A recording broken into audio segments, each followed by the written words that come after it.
enjoying all aspects of its creativity. Is any thought spent thinking, wondering about the history of this festival? This program discusses the history of our Calypso, from Canboulay to Carnival. Calypsonians Choktas, Pretender, and David Michael Rudder talk about the oral tradition of Calypso, along with renowned band leader Peter Minshall, who shares his thoughts. An elder from San Pueblo has said, "Please be sure to tell your people that the purpose of our ceremonies is not entertainment, but attainment." That is the stopping of an Indian in the black Indian. Call yourself a true Calypsonian.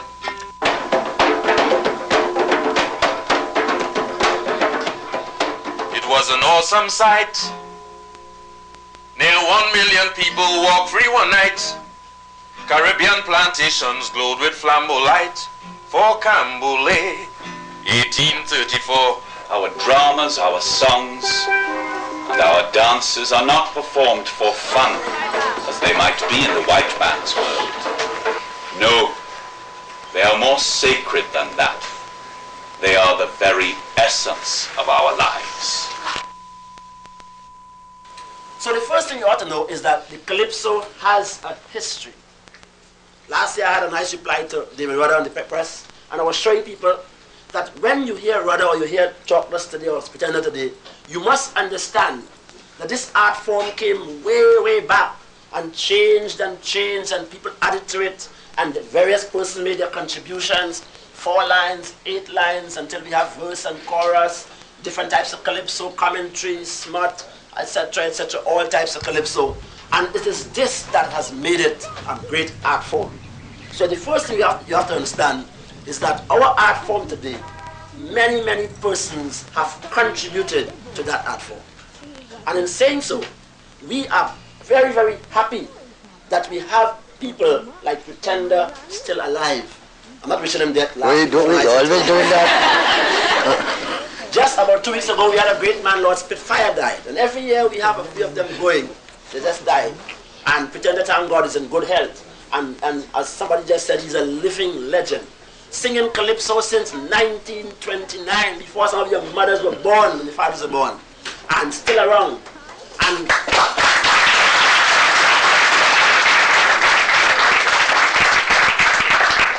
a man who began to sing Calypso in short pants, he will tell you that.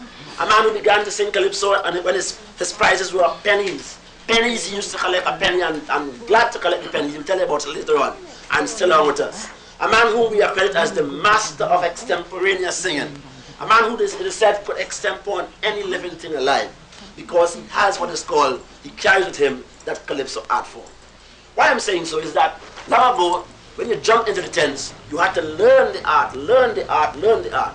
And Lord Pretender Ulrich Farrell, who in 1972 was rewarded with that Medal of Merit by the government, certainly earned his art. I want to give you now, and I'm sure you're going to be happy to hear, the Lord Pretender. Children morning, I don't know where to start. Where to start? Well, I'll start from as far as I know. When I was a little fellow, and this ain't no fabrication, from about 5-6 years, I found myself composing up the badges over. I was going to school, and we would play Newtown Boys or Grovian. If we win the match, instantly I would start to sing something here. You ever see more Western League down Grove before, and the whole school will be behind me. And in them days I talking about it. Singing Calypso was, I know what crime to term it, a big crime, not a small one. In school, I used to be under the school beating and singing Calypso. And I determined from that age that I have to be a Calypso. I love Calypso. I can remember when I was about 10 years old, they had a tent down by me, red-haired sailor, Now in those days, it wasn't like now. Every band used to make up some tent in the yard with bamboo and thing. And anybody could go and sing. Didn't have no contract and no special people singing. You just walk in any tent and you sing. And the tradition was once you proclaim yourself to be a Calypsonian, you had to sing. And I used to go in this tent. And my grandmother tied Holman off the stage. And in them days, licks like peas. Laughing, Kiki.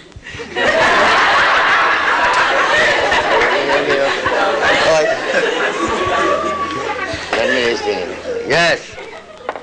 I can remember when I was 10 years old, singing with a friend named Candy Buchan.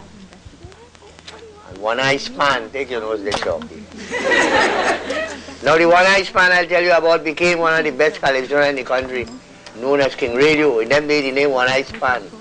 Tin slim fella. And I sang look, it's ironic that I can't remember last year Calypso and the Calypso a voice or so from long time stick in the head. Because Calypso long time wasn't like now. Long time Calypso is right through the year you singing Calypso. I know with the radio and people that didn't get the idea that Calypso had no season long time. But every week, theater or every night we are by the Savannah, by them white people place, singing. Yeah. And I could remember singing Chucky, this could sing now, 10 years old. Had a little girl by the name of Jane, who died recently at Oven Lane.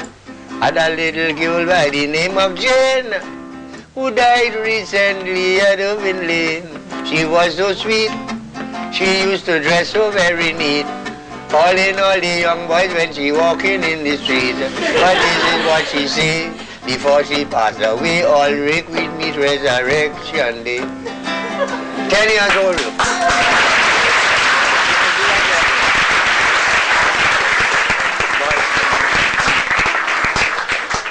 And in them days, there was no mic, No, nobody not mic. And imagine a little fella, 10 years old, in a squeaky voice. And you could hear a pin drop, and the people calling, Kaiso, Kaiso. I could remember at a time, I came in town. My mother since I born, about 4 years old in New York. And she came back here for a little holiday. And I, in a tent in Nelson Street, in 1929, I'm afraid to say how old I is. Could you answer? 1929, at 12 years old. Only do I subtract too far. Boy, and I'm singing, I'm living fine, this 1929, no woman at all to disturb me mind. I'm living fine, this 1929, no woman at all to disturb me mind. For what the woman wants is just what I need, therefore on me they cannot succeed. For when you can't come up with the dough, they shock out your bundle and tell you go. That's 1929, and my mother hold me off the stage, boy. More than me uncle and them say, I want to disgrace the family and whatnot. But look at that now, say, nowadays now, I have a sister and a brother in New York, to every year has come for Carnival. I see my brother reading Attila's book, a book written by Attila, stated the facts and he wrote it. And when he read, they have me among the 12 all-time great. Tears come out the eyes. Oh God, they have you there too. See, you know, Chalky. And now he said, he helped pull me, he little too, he helped hold me off the stage.